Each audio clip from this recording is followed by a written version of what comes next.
శ్రావణం mega sale మీ CMR legacy of జ్యువెలరీలో విఏలో 50% వరకు తగ్గింపు. వివరాలకు సంప్రదించండి. నమస్తే వనిజ గారు. నమస్తే అండి. వనిజ గారు, లలితా సహస్రనామం హ్మ్. చక్కగా కొంతమంది ఒక గ్రూప్గా ఫామ్ అయి చదువుకోవటం, హ్మ్. ప్రతిరోజు ఒక నియమం ప్రకారం చదువుకోవటం ఇలాంటివి చేస్తూ ఉంటారు కదా. లలిత చదవటం వల్ల వచ్చే ప్రయోజనాలు ఏంటి? వీటికి చదివేటప్పుడు అంటే లలితా సహస్రనామాలు చదివేటప్పుడు ప్రత్యేకమైన నియమాలు ఏమన్నా పాటించాలంటారా? అయితే అందరికీ తెలుసు లలిత సహస్రనామం ఒక్కటే. ఏమి చదివినా చదవకపోయినా అమ్మవారి లలిత సహస్రనామం చదివితే మనకి అఖండ ఐశ్వర్యాలు, ఆరోగ్యాలు అన్నీ వస్తాయని అందరికీ తెలిసిందే అండ్ ప్రూవెన్ కూడా అది. ఓకే. అయితే ఏమవుతుందంటేనండి, ఇప్పుడు ఎట్లా అయిపోయిందంటే మీరు అన్నారు గ్రూప్గా ఫామ్ అయ్యి చదువుతూ ఉంటారు. సో అది చాలా బాగుంటుంది అట్లా. అన్నిసార్లు చదివితే ఏమంటారంటే ఇట్లాంటి కంబైన్డ్గా చదివితే ఎనర్జీ ఫ్రీక్వెన్సీస్ ఏవైతే ఉంటాయో దానివల్ల ఏమవుతుందంటే మన చుట్టూరు ఉన్న ఆరా ఎన్హాన్స్ అయ్యి నెగటివ్ ఎనర్జీస్ ఏవైతే ఉంటాయో అవన్నీ ఫస్ట్ వెళ్ళిపోతాయి. మంచి విషయం అది అన్నమాట. అందుకనే చూడండి, సామూహికంగా చేస్తే ఏవున్నా కానీ మీరు ఇస్కాన్ టెంపుల్స్కి వెళ్ళిన భజనలకి వాటికి మనం అందులో ఇంకా తన్మయత్వం అనమాట. మనకే తెలియకుండా ఒక మంచి ఆరా క్రియేట్ అవుతుంది. సో ఇలా గ్రూప్గా లలిత సహస్రనామాలు అవి చదివినప్పుడు డెఫినెట్గా మనం అందరం పార్టిసిపేట్ చేస్తే ఏమవుతుందంటే మనలో ఉన్న నెగటివ్ ఎనర్జీస్ ఏవైతే ఉన్నాయో అవన్నీ వెళ్ళిపోయి మన ఆరా కూడా కొంచెం ఎన్హాన్స్ అవుతుంది. ఇది నెంబర్ 1. రెండోది ఏంటంటే మనం ఇంట్లో ఎస్పెషల్లీ ఆడవాళ్ళు చదువుతూ ఉంటారు. ఆడవాళ్ళు చదివినప్పుడు ఏమవుతుందంటే నేను ఇప్పుడు అన్నట్టు అష్టైశ్వర్యాలు ఇవన్నీ కాకుండా మన ఇంటి ఆరా కానీ మన ఎనర్జీస్ ఎట్లా ఉన్నాయో దాన్ని బేస్ చేసుకొని మనం ఎదుగుదల కూడా డిపెండ్ అయి ఉంటుంది. దేర్ఫోర్ మనం ఏంటంటే లలితా సహస్రనామాన్ని ఇంట్లో ఆడవాళ్ళు చదువుతున్నప్పుడు చాలా నిష్ట నియమంగా ఒకటి చదవాలి. ఓకే, అది ఒకటి గుర్తుపెట్టుకోవాలి. థర్డ్ ఏంటంటే మనం అమ్మవారిది ఎలా చదువుతున్నాం, లలిత సహస్రనామం ఎట్లా చదువుతున్నాం అన్నది చాలా చాలా ఇంపార్టెంట్ అండి. అంటే అమ్మవారు ఆగ్రహించర్లే కానీ ఎప్పుడన్నా చదవచ్చు, ఎట్లా అన్నా చదవచ్చు అని అందరు అనుకుంటూ ఉంటారు. అమ్మే కదా, అమ్మ ఏం చెప్పించదు. కాకపోతే మనం అమ్మవారికి ఇచ్చే రెస్పెక్ట్, మర్యాద అనొచ్చు, భక్తి అనొచ్చు, మనం ఆమెను ఎట్లా ట్రీట్ చేస్తున్నాం అన్నది మన మీద డిపెండ్ అయి ఉంది.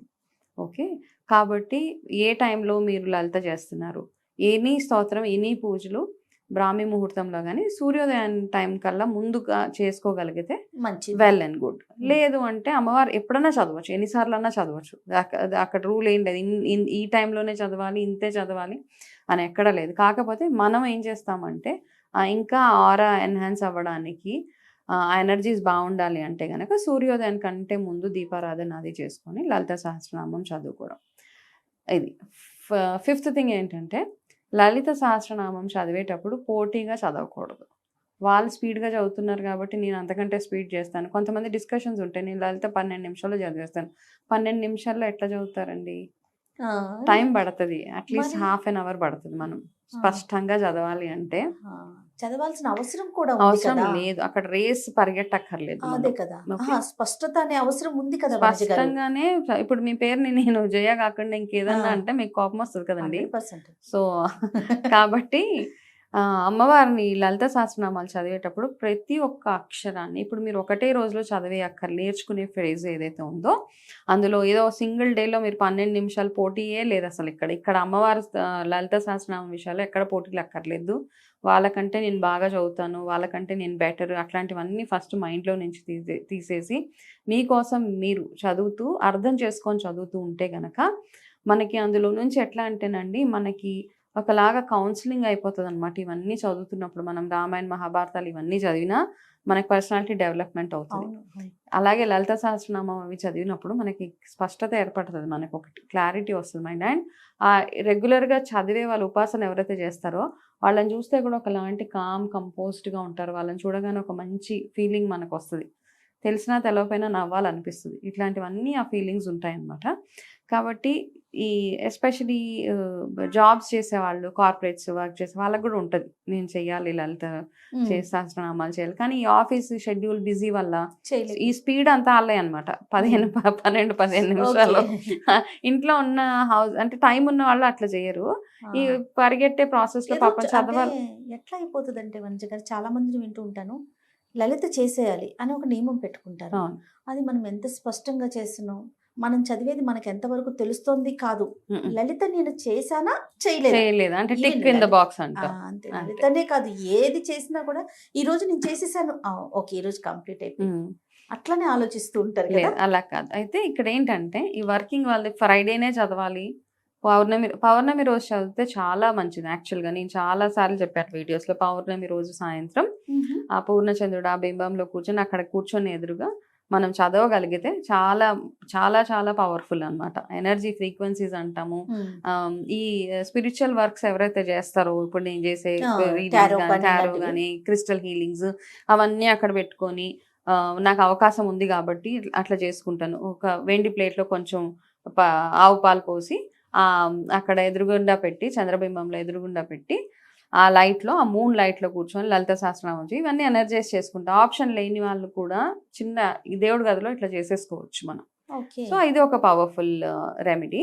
అట్లా చేస్తూ ఏంటంటే ఈ స్పీడ్ కాకుండా మీరు ఏం చేస్తారంటే, ఎవరైతే స్టార్టింగ్ ఫస్ట్ స్టెప్స్ ఇందులో కూడా మనం బేబీ స్టెప్స్ అన్నమాట, చిన్న చిన్నగా ఫస్ట్ ఒకటే లైన్ చదవండి, దాంట్లో స్పష్టత వచ్చిన తర్వాత సెకండ్ లైన్కి వెళ్ళండి. మీకు ఒక 2 నెలలు పడుతుంది ఫుల్ నేర్చుకోవడానికి. ఫస్ట్ లైన్ ఫుల్ స్పష్టంగా ఎక్కడ వత్తులు ఉచ్చారణ ఎట్లా చేయాలి అవన్నీ నేర్చుకున్న తర్వాత సెకండ్, థర్డ్, ఫోర్త్ లైన్ అట్లా ఒక్కొక్కటి వింటూ నేర్చుకోండి. మనకి చాలా మంది గురువులు ఉన్నారు యూట్యూబ్స్ లో వాటిలలో, చాలా మంది చాలా బాగా చెప్తారు. చెప్తే వాళ్ళ దగ్గర నుంచి నేర్చుకుని వినండి వాళ్ళు ఎట్లా ఉచ్చారణ చేస్తున్నారు, అండ్ మీనింగ్స్ కూడా ఒక్కొక్క దానికి ఏంటి అర్థాలు అన్నీ చెప్తా ఉన్నారు. సో అవన్నీ తెలుసుకుని అర్థం తెలుసుకొని చదివితే ఇంకా బాగుంటుంది మనకి. ఏదో చదివేసాం మనకి మీనింగ్ తెలవకుండా ఉంటే మాత్రం అది ఎంత చేసినా మనకి దాని ఫలితమే దక్కదు. కాబట్టి మనం అమ్మవారిని ఫస్ట్ ఏంటంటే మర్యాద పూర్వకంగా ఆ పూజలు అన్నవి చెయ్యాలి. చేసేటప్పుడు కొన్ని నియమాలు, స్నానం చేసుకొని ఎక్కడ పడితే అక్కడ మంచం మీద కూర్చోను, లేకపోతే ఎక్కడ పడితే డర్టీ ప్లేసెస్లో అట్లా కూర్చొని చేయకుండా, ఒక మంచి రోజు సాధన చేయాలనుకున్న వాళ్ళు మాత్రం ఉదయాన్నే స్నానం చేసి ఒకటే ప్లేస్ చూస్ చేసుకోండి. మీరు వేసుకునే ఆసనం ఏదైతే ఉంటుందో అది కూడా ఒకటే ఉండేవండి. అంటే ఎనర్జీస్ అంటాం అవంటాం, అవి బాగా వర్క్ చేస్తాయి అన్నమాట. ఓకే తొందరగా రోజుకొక ప్లేస్ లో రోజుకో దగ్గర కూర్చుంటే ఒకలాగా కాకుండా ఒకే పొజిషన్ లో ఒకటే ప్లేస్ లో కూర్చొని చేయండి. మీరు ఆ ప్లేస్ కి వెళ్ళగానే వేరే వాళ్ళు ఆ ప్లేస్ కి వచ్చినా ఒక మంచి హ్యాపీ ఫీలింగ్ వస్తుంది. చాలా మంది ఇంటికి వెళ్తామా మనము, మనకి అంత ఇల్లు తిరిగిన ఒక ఫీలింగ్ ఉంటుంది, ఒక పర్టికులర్ కార్నర్కి వెళ్తే ఒక మంచి ఫీలింగ్ వస్తుంది, ఒక్కొక్క కార్నర్కి వెళ్తే కొంచెం డిప్లీటెడ్ ఎనర్జీస్ అనిపిస్తుంటాయి, సడన్ గా తలనొప్పి వచ్చేసినట్టు. So negative energies, positive energies అంటాం. సో ఇవన్నీ ఏది ఎట్లా ఉన్నా ఇంట్లో ఆడవాళ్ళు ప్రతిరోజు లలిత సహస్రనామం చేస్తే మీ ఇంట్లో ఉన్న నెగిటివ్ ఎనర్జీస్ ఏవైతే ఉంటాయో అవన్నీ ఫస్ట్ వెళ్ళిపోయి, మీ ఇంట్లోకి ఎవరైనా కొత్త గెస్ట్ ఇంట్లోకి అడుగు పెట్టగానే వాళ్ళంతటా వాళ్ళే చెప్తారనమాట. మీరు అంటే నిజంగా భక్తి శ్రద్ధలతో చేస్తే అబ్బా మీ ఇంట్లోకి రాగానే ఒక మంచి ఫీలింగ్ అనిపిస్తుంది, ఒక మంచి పాజిటివ్ ఎనర్జీ అనిపిస్తుందని చాలాసార్లు చాలామంది ఇళ్ళకి వెళ్ళినప్పుడు ఈ సాధనలు చేసే వాళ్ళు ఉంటారు కదండి, పిలిస్తే వాళ్ళ ఇళ్ళకి వెళ్తే మనకు అనిపిస్తుంది అబ్బా భలే ఎనర్జీ ఉందే వీళ్ళ ఇంట్లో. ఇల్లు ఏం నీట్గా ఉండదు, ఎట్లా ఉన్న ఇల్లు అంటే ఇల్లు నీట్గా ఇన్ ద సెన్స్ అంటే కొన్ని ప్లేసెస్కి వెళ్తే కొంతమంది అన్ని సర్దేస్తారు, ఇల్లు ఫుల్ స్పిక్ అండ్ స్పాన్ అట్లా ఉంటుంది. బట్ వెళ్ళినా మనకు అక్కడ కూర్చోబుద్దేది అసలు, ఎప్పుడెప్పుడు వెళ్ళిపోతామో ఆవలింతలు వచ్చేస్తూ ఉంటాయి. బట్ లలిత అమ్మవారి అనుగ్రహం ఉన్న వాళ్ళ ఇంటికి వెళ్తే మాత్రం ఒక పాజిటివ్ ఎనర్జీ, అక్కడ కూర్చుంటే మళ్ళీ మనకి ఇంటికి కూడా వెళ్ళబుద్దేయదు, అంత పాజిటివ్ ఎనర్జీ ఉంది. కాబట్టి చదివేటప్పుడు ఫస్ట్ నేర్చుకొని శ్రద్ధగా అన్ని ఒక్కొక్క ఏంటి అర్థం ఏంటి అని తెలుసుకొని చేస్తే ఎక్సలెంట్గా ఉంటుంది. చేయకూడని సందర్భం ఏమన్నా ఉంటుందండి, లలిత ఈ రోజు చదువుకోకూడదు, ఇలా ఈ టైంలో చదవద్దు అని అలాంటివి ఏమన్నా ఉన్నాయి? అంటే జనరల్గా మనకు ఆడవాళ్ళకి పీరియడ్స్ అవి వచ్చినప్పుడు, ఇంట్లో ఏమైనా బ్యాడ్ న్యూస్ అట్లా వచ్చినప్పుడు కొంచెం మనమే చదవకుండా ఉంటే అమ్మవారిని తలుచుకొని ఈ కష్టం నుంచి నన్ను బయట పాడే తల్లి అనుకోవడం, కొన్ని రోజులు ఆ బ్రేక్ ఇస్తే సరిపోతుందండి. మామూలుగా అంటే మనకి సుష్టి వచ్చినప్పుడు మనమే అవాయిడ్ చేయాలి, మనకు తెలుసు కాబట్టి మనం అవాయిడ్ చేస్తే సరిపోతుంది తప్పిస్తే. అండ్ ఎట్లాంటి ప్లేస్లో చదువుతున్నా, కొన్ని ప్లేసెస్కి వెళ్తాం చాలా ఉంటుంది. కొంతమంది ఏంటంటే ఏ హోటల్స్కి రెస్టారెంట్స్కి వెళ్ళిపోయేసి అక్కడ వాళ్ళకి ఆ రోజుకి ఆ కోట టిక్ ఇన్ ద బాక్స్ అవ్వలేదని ఎక్కడో ఒక మూల కూర్చొని చదివేస్తూ ఉంటారు. సో అట్లాంటివన్నీ అవాయిడ్ చేస్తేనే బెటర్ మనకి. ఓకే, అదే మీరు ఫస్ట్ చెప్పారు కదా, ఒక స్పెసిఫిక్ ప్లేస్ పెట్టుకొని అక్కడ ఒక ఆసనంలో కూర్చొని. అండ్ ఇంకా మనం ఎప్పుడైనా టెంపుల్స్ కి గట్ట వెళ్ళినప్పుడు అక్కడ కూర్చొని మాత్రం మీరు చక్కగా ఎంత చదువుకుంటే ఇంకా ఆ టెంపుల్ ఎనర్జీ, ఈ ఎనర్జీ ఇంకేం కావాలి మనకి. అంతే కదా. నమస్తే అండి.